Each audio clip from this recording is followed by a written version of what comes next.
Olá, boa tarde, doutora Liliana. Muito obrigada por estar aqui connosco mais uma vez. Voltamos hoje à Conversa pela Cidade, Incluir as Diferenças, um projeto cofinanciado pelo Programa de Financiamento de Projetos do INR, IP, que tem como alicerce o segundo encontro Incluir as Diferenças, Deficiência Intelectual e Doença Mental, de 25 de setembro, onde a doutora Liliana também esteve presente com os seus companheiros de trabalho. No âmbito das festas dos 25 anos da Associação de Apoio à Criança, estamos a comemorá-los em diversas atividades de caráter cultural, lúdico e académico. Dando continuidade a este ciclo de conversas, estamos hoje no Museu Carregaleiro, equipamento cultural municipal, cujo objetivo central se prende com a divulgação da cultura e a conservação de peças de arte do mestre Manuel Carregaleiro. Muito obrigada por ter aceito o nosso convite. Obrigada eu, é com prazer que estou aqui outra vez. E a doutora Liliana Carril tem um currículo vasto. Licenciada em Psicologia na Faculdade de Ciências Humanas e Sociais da Universidade do Algarve, em 2004, especialista pela Ordem dos Psicólogos, nas áreas da Psicologia da Educação, Psicologia Comunitária e Psicologia do Trabalho Social e das Organizações. Coordenou entre 2007 e 2015 a equipa de reinserção social local e em 2015 iniciou então o curso de pós-graduação em terapias assistidas por animais no Instituto CRIAP, que finalizou em 2016. Em 2017 fez o curso de intervenções assistidas por animais da Associação Animas e colaborou no projeto Ladra Comigo, a intervenção assistidas por animais no âmbito das terapias assistidas por animais em contexto escolar e institucional. Foi mentora do projeto Cão Amigo também. É formadora na área da psicologia, das intervenções assistidas por animais e do desenvolvimento infantil em várias entidades desde 2010. E trabalha no contexto clínico no âmbito da psicologia do desenvolvimento infantil desde 2010. Trabalha como psicóloga em contexto escolar também, em agrupamentos de escolas, desde 2015. Colabora com o Animas, a Associação Portuguesa para a Intervenção com Animais de Ajuda Social, e como coordenadora dos programas de intervenção assistido por animais.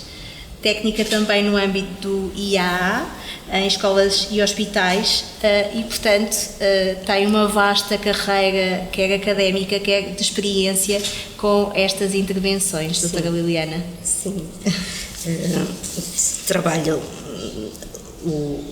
as intervenções são para mim um instrumento que eu utilizo no meu trabalho diário. Não, são um acrescento. O cão é um motivador, no fundo, da interação, um facilitador da interação entre as pessoas, e então eu recorro, no fundo é um recurso, não é? Recorro ao cão para me ajudar em algumas situações com as que me deparo, tanto no contexto clínico como no contexto educativo. Como trabalho nos dois, utilizo o cão em ambos. Muito bem, muito bem. Portanto, a doutora Liliana, porque as pessoas nem todas estão muito habituadas a este tipo de meio de intervenção, digamos assim, ou de facilitador de intervenção, não é? Como é que os animais conseguem ser um benefício nesta área de intervenção tão difícil, não é? Já por si. Nas intervenções assistidas por animais, que é o nome genérico que nós damos a várias atividades que podem ser diferentes, eu acho que se calhar começo por aí. Nós dividimos as intervenções assistidas por animais em três grandes classes. As terapias assistidas por animais, que são desenvolvidas por diferentes terapeutas ou profissionais de saúde, a educação assistida por animais, desenvolvida por professores ou educadores, e as atividades. As atividades assistidas por animais podem ser desenvolvidas por qualquer pessoa, têm um caráter mais lúdico ou recreativo, e qualquer pessoa com formação em intervenções assistidas pode desenvolvê-las. As outras são mais específicas, não é? No caso da educação assistida por animais, o professor ou o educador desenvolve a sua prática igual, utiliza o cão como um instrumento pedagógico. Como a predisposição das pessoas altera perante a presença do cão, é um facilitador então da aprendizagem. No caso das terapias é idêntico, não é? O terapeuta, seja o terapeuta da fala, o terapeuta ocupacional, o psicólogo, fisioterapeuta, utiliza o cão como um instrumento que vai motivar a pessoa a fazer o mesmo que faria sem a utilização do cão. Por isso, eu chamo a atenção para que é importante, quando alguma instituição procura desenvolver intervenções assistidas por animais na sua instituição, pensar qual é a formação da pessoa que eu vou contratar, porque é muito diferente o trabalho que faz um fisioterapeuta com as intervenções assistidas por animais do trabalho que faz um educador social com o mesmo instrumento, não é? Por isso, se calhar é preciso pensar, eu preciso de um psicólogo, e se o psicólogo tiver formação em intervenções assistidas por animais, é isso que eu vou tentar procurar. Se temos alguém na nossa instituição que poderia fazer ou acrescentar o trabalho que faz, então qual seria a área em que devíamos apostar? Na terapia ocupacional, na psicologia, que é um pouco mais abrangente. É melhor que seja o fisioterapeuta, porque os nossos problemas estão mais na motivação das pessoas para a atividade do fisioterapeuta. No fundo, acho que é preciso as instituições pensarem primeiro o que é que nos faz falta antes de contratarem uma pessoa formada em terapias, em intervenções assistidas por animais, que o cão em si não é um terapeuta, por isso a pessoa é que vai desenvolver o trabalho. O cão é apenas, neste caso não quero instrumentalizar o cão, mas é um instrumento facilitador da atividade do terapeuta. No fundo são estas três áreas em que nós atuamos utilizando o cão. Eu particularmente utilizo na área clínica. Eu trabalho essencialmente com crianças com perturbação do espectro do autismo, e o cão é utilizado como um motivador para a interação social, também na área comportamental, a adequação comportamental que é feita em cada espaço é facilitada também pelo cão, e em contexto educativo. Em contexto educativo, aquilo que eu noto mais é a motivação para a aprendizagem das crianças na presença do cão muda bastante. Nós na escola temos um projeto de intervenção na leitura, e tem sessões com cão e sessões sem cão, e a motivação das crianças, mesmo na ausência do cão, continua a ser o cão, porque eu chego e não veio porque a interação à entrada na sala já é diferente e é relacionada logo com o cão. Aí posso experimentar quase diariamente a diferença entre eu ter o cão ou não ter, e também que a influência que o cão tem não se limita ao momento em que o cão está ali, porque eles depois fazem extravasar a ideia do cão para dentro da sala de aula. Isso nota-se, por exemplo, na produção de texto que fazem, na imaginação deles. O cão entra ali quase como um super-herói. Muito bem, muito bem. A doutora é psicóloga, não é? E enverdou por esta área um bocadinho diferente, vá, digamos assim, do habitual, da prática mais da psicologia clínica, não é? Sim. Digamos assim, não é tão comum. Como é que surgiu o interesse por este tipo de trabalho relacionado com os animais e em que projetos tem trabalhado e adotou, no fundo, algumas medidas também com a pandemia para se adaptar e para também salvaguardar o seu trabalho ao mesmo tempo que... Eu desde pequena tenho um gosto pelos cães. Os meus pais tinham, cresci com cães e para mim sempre foram um motivador. O que eu comecei a perceber é que as crianças com quem eu trabalhava também, há sempre alguém que tem algum receio, mas há uma predisposição para a interação. E quando eu saía com os meus cães à rua, e quando ia com cão ou sem cão, o número de interações que eu fazia era muito superior. Então, quando comecei a trabalhar com as crianças com perturbação do espectro, esse era o problema, era a falta de interação. Então, o cão será aqui um facilitador? O que é que eu posso fazer e até onde é que isto me pode ajudar? No fundo, foi um pouco por aí. E depois fui investigar o que é que havia, se havia. Há muitas coisas no estrangeiro, nós aqui ainda estamos um pouco no início, e apareceu o primeiro curso, neste caso foi no CRIAP, quando abri o primeiro curso fui fazer.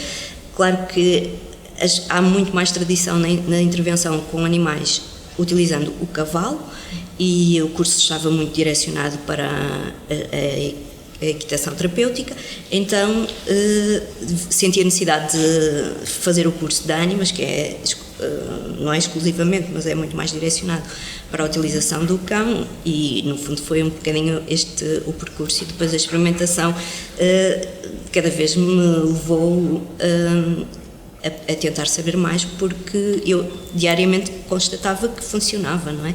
Então foi por aí. Agora, com a questão da pandemia, efetivamente tivemos de fazer aqui algumas alterações, há muitos cuidados em contexto hospitalar.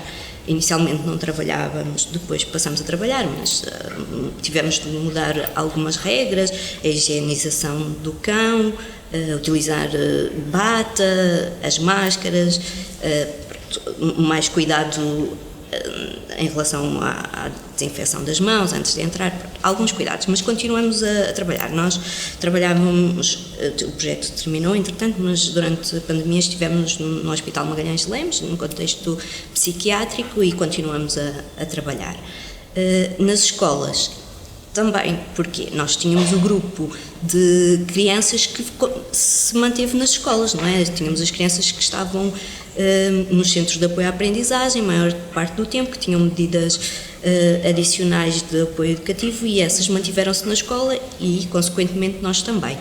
E apanhamos um novo público que não tínhamos, que eram as crianças que estavam em risco social, que também ficaram nas escolas, não é?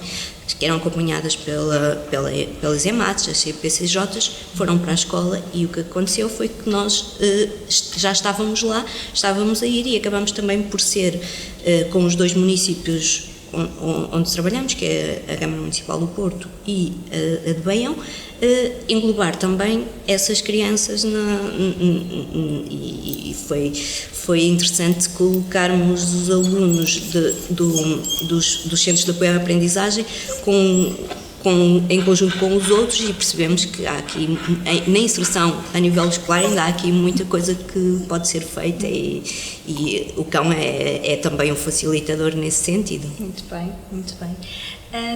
Já agora que focou aqui uma questão que eu acho que pode ser pertinente, quais foram as diferenças que encontrou entre estes dois grupos de crianças, no fundo, e dificuldades na intervenção e na mediação com o cão que foi fazendo?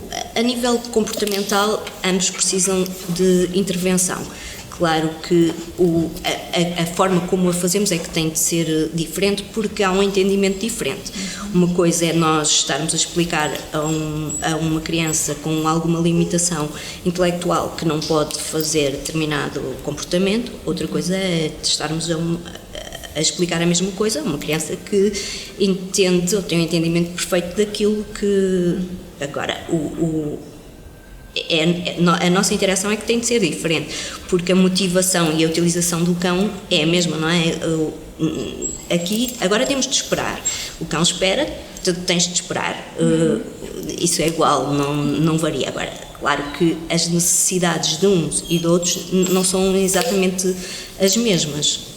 No caso das crianças com alguma limitação física ou intelectual, teremos de ter aqui algum ajuste na interação com o cão, na mobilidade, muitas vezes, não é? Por exemplo, temos situações em que crianças que têm pouca mobilidade física, nós temos de utilizar o cão em cima da mesa, mas não é normal o cão em cima da mesa, não é? Então temos de explicar. Se tiverem outros grupos, têm de perceber que o cão vai para cima da mesa por aquele motivo, não é? Não é normal nós colocarmos o cão em cima da mesa, nem é normal irmos nós para cima da mesa porque o cão também lá está, não é? Claro. É uma questão de... É muito interessante também. Sim, foi interessante perceber que há aqui uma interação que tem de ser explorada, porque efetivamente as crianças são, como eu costumo dizer, que eles são umas esponjinhas e nós estamos a ensinar que aquele grupo está ali à parte e isso não acho que tem de partir mesmo daí. Não, eles têm necessidades específicas, mas posso ser eu a supri-las ou o colega do lado, não é? E se nós estamos a supri-las só o adulto e não colocamos a criança também nesse papel, estamos-lhe a ensinar que aquilo não é nada com ele, não é? Exato. Acho que a mim fez-me refletir bastante como temos a organização dentro da escola. Muito bem, muito bem. Relativamente às pessoas com deficiência intelectual ou com patologia mental também, que são aqui o público-alvo da nossa associação, quais os benefícios mais emocionais, psíquicos, não é? Que este tipo de terapia e intervenção trazem no processo de reabilitação? Eu acho que ainda temos de fazer mais investigação e fundamentar mais intervenção a nível académico. Pela minha prática, eu acho que o cão é excelente quando temos problemas de conduta. A adequação comportamental aos contextos, aquilo que eu noto é que a atenção centra-se no cão e é muito mais fácil trabalhar essas questões, a resistência às mudanças, a expressão das emoções, sim, das crianças, o cuidado. Se temos uma criança que fazer um ruído alto, repetitivo, se nós introduzirmos, mas se tem uma relação aqui próxima com o cão pode servir, não podes fazer isso porque o Remy vai ficar assustado, e o cuidado com o cão, no caso das atividades da vida diária, eu acho que na terapia ocupacional há aqui muito também a explorar, porque os cães fazem muitas atividades que nós também fazemos, então o cuidado do outro e o cuidar de si mesmo pode ser muito explorado.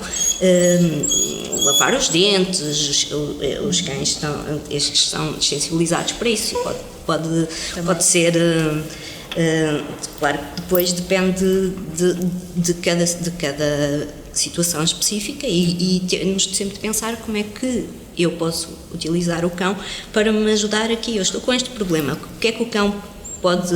Acho que é um pouco este exercício que os terapeutas têm de fazer, não é? Os psicólogos, o que é que o cão pode aqui alterar ou acrescentar. Muito bem, muito bem. As intervenções assistidas por animais hoje em dia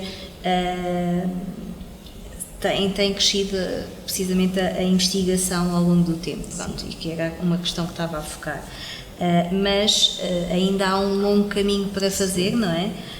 Por um lado para divulgar e por outro lado também para fazer uma série de estudos para sedimentar melhor, não é, este conhecimento e de que forma é que estas terapias, não é, são terapias, são complementares ao processo terapêutico, digamos assim. Sim. Ao nível da divulgação, em Portugal nós estamos aqui ainda um bocadinho no início, não há ainda muito conhecimento, então acho que aquilo que nós podemos fazer é isto que hoje também estamos a fazer aqui, que é divulgar e alertar as pessoas para esta possibilidade. Eu trabalho com uma associação Animas, não é? A Animas apoia estudos académicos que estejam a ser feitos nesta área, por isso, se entre as pessoas que nos vão ouvir houver alguém interessado, pode sempre contactar-nos. Nós temos interesse em que nas diferentes áreas seja feita mais investigação para fundamentar mais o trabalho que desenvolvemos. Em relação à prática clínica, aquilo que comecei por alertar as instituições, não é só as instituições, é os pais, as crianças, tudo.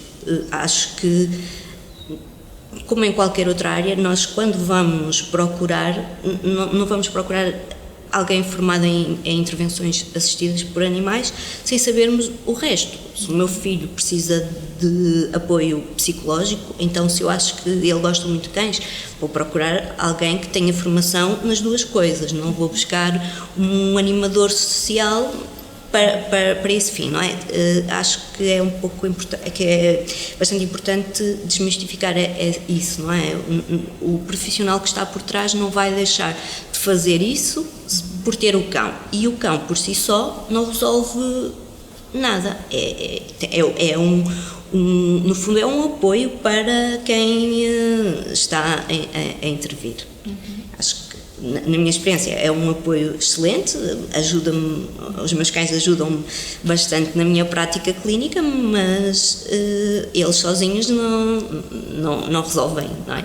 Apesar de só a presença do cão por si é um desbloqueador da comunicação, da interação. Acho que isso, toda a gente que tenha um cão entende, não é? Porque basta sair da porta para fora, é muito fácil alguém desconhecido interagir connosco ou com o nosso cão, neste caso é mais com o cão. Muito bem, muito bem.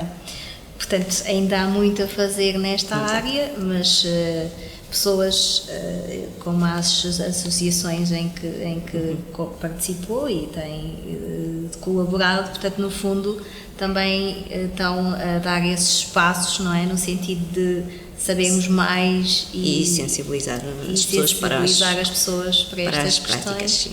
Muito bem. Muito obrigada, doutora Liliana, por ter aceito o nosso convite. Foi um gosto mais uma vez. Até à próxima. Muito obrigada. Obrigada.